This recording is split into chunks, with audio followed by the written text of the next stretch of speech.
फरमाते हैं कि मैं ना मजदूर लेने गया, बगदाद के चौक में मजदूर बैठे होते थे। तो मेरी उन मजदूरों में से ना एक नौजवान बच्चे पे नजर पड़ी। बड़ा कमजोर सा वजूद था, लेकिन चेहरे पर इबादत का निशान था। माथा बताता था कि नमाज का बड़ा ख्याल रखता है। मैं उसके करीब गया। चेहरे भी बड़ा कुछ बताते हैं ना, चेहरों में भी बड़ी रानाई होती है। फरमाते हैं मैं करीब गया, मैंने उसको कहा बेटे मजदूरी करोगे? तो कहने लगा मजदूरों में बैठा हूं तो जरूर मजदूरी के लिए ही तो बैठा हूं। तो मैंने कहा कि चलो फिर। कहने लगा नहीं, मेरी कुछ शर्तें। मैंने कहा बताओ? कहने लगा पहली शर्त यह है कि लोग 4 दिनार दिहाड़ी लेते हैं, मैं 3 दिनार लूंगा। मैंने कहा यार बे तो बड़ी बेहतरीन है, बाकी भी इस तरह की रख ले। उसने कहा हुजूर दूसरी शर्त यह है कि मैं आपकी मुकम्मल बात मानूंगा, लेकिन जब अजान हो जाएगी फिर आपकी नहीं सुनूंगा। तीसरी बात उसने ये की कि हुजूर मैं आपके घर में काम करूंगा पर आपके किसी सवाल का जवाब नहीं दूंगा। कहते मैंने कहा यार तू बड़ा अजीब है, शर्तें तो मालिकों की होती हैं। कहने लगा जी बहरहाल मैं शर्तें लगा के जाता हूं। फरमाते मैं उसे घर ले आया, काम मैंने उसको बताया तो जो काम मजदूर सारे दिन में करता है ना, उसने 2 घंटे में ही कर दिया। हमारे मजदूर सिगरेट पीने में भी तो आधा घंटा लगाते हैं, वो चाय पीने जाएं तो पौना घंटा। वहां उनको भी तो दयानतदारी करनी चाहिए कि नहीं करनी चाहिए? ने मुआहदा किया है ना जी, तो पूरा उतरना चाहिए ना। कहते 2 घंटे में। अब काम जब बंदा शुरू कराता है तो काम और निकल आता है। कहते काम मैंने उसको और बता दिया, वो करने लगा। उसने मिट्टी निकाल के रखी थी बाहर रास्ते में, तो अजान हो गई जोर की। उसने वहीं कुदाल छोड़ी कही और चलने लगा। तो मेरा बेटा कहने लगा इसको जरा बराबर कर दो। कहने लगे चुप कर जा, तेरे बाप से बात हुई थी। जब अजान होती है तो मैं किसी और की नहीं सुनता, सिर्फ अल्लाह रसूल की सुनता हूं। कहते मस्जिद चला गया, नमाज पढ़ के आया तो दोपहर का वक्त था। मेरी बीबी कहने लगी इसको को खाना खा ले। कहते हमने कहा खाना खा लो। तो कहने लगा मैंने रोजा रखा, रमजान भी नहीं था, नफली रोजा रखा हुआ। फरमाते हैं शाम हुई, मैंने 3 दिनार दिए। तो मैंने कहा तेरा नाम क्या है? कहने लगा मैंने आपसे कहा था मैं किसी सवाल का जवाब नहीं दूंगा। तो वो चला गया। अगले दिन मैं फिर लेने गया उसे, काम कुछ और निकल आए। तो लोगों ने बताया वो सिर्फ हफ्ते वाले दिन आता है। मैंने कहा क्यों? कहने लगे जी वो कहता है मेरा हफ्ते का खर्चा 3 दिनार है। जब 3 दिनार कमा लेता हूं तो बाकी सारा टाइम अल्लाह रसूल की जिक्र में गुजार दिया करता हूं। फरमाते हैं अजीब। अगले हफ्ते मैं फिर लेने गया, मैंने पूरा हफ्ता इंतजार किया कि काम उसी से कराना है।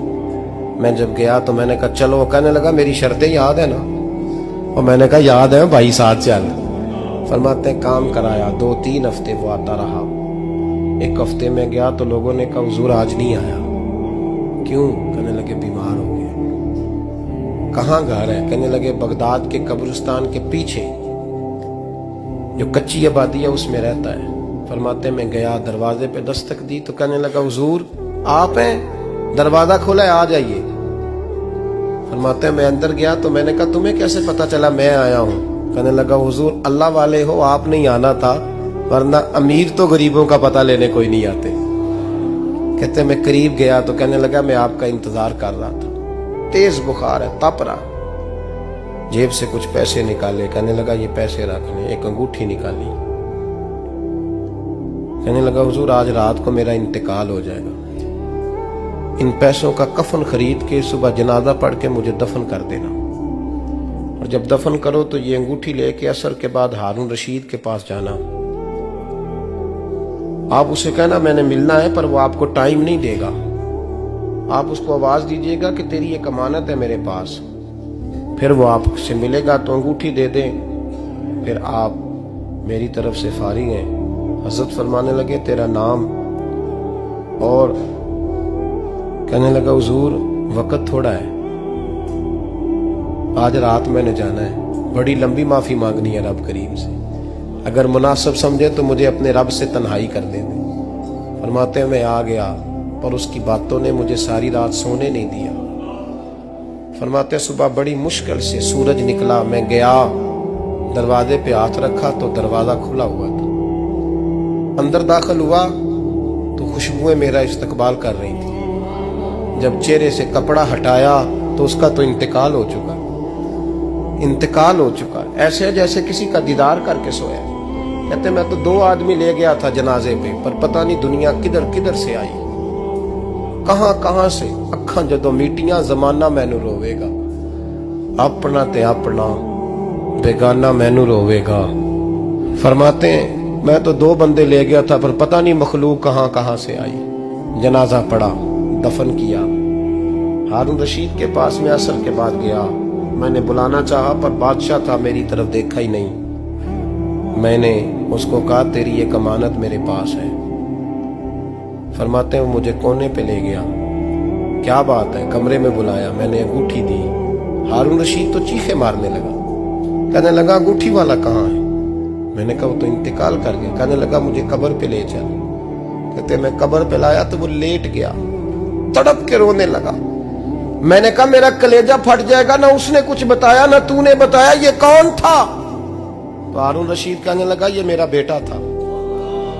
मैंने कहा तेरा बेटा और मजदूर? कहने लगा हुजूर ये हजरत दाऊद ताई के पास बैठा करता था, उनका मुरीद था, मुझे रोज कहता था अब्बा तूने बड़ी दुनिया इकट्ठी कर ली है, मरते वक्त तुझसे टांगे समेटी नहीं जाएंगी, इतना हिसाब नहीं तू दे सकेगा। मैं इसको समझा देता, इसकी अम्मा समझा देती। ये रोज हमें कहता छोड़ दो, आ जाओ अल्लाह रसूल की बारगाह में झुक जाएं।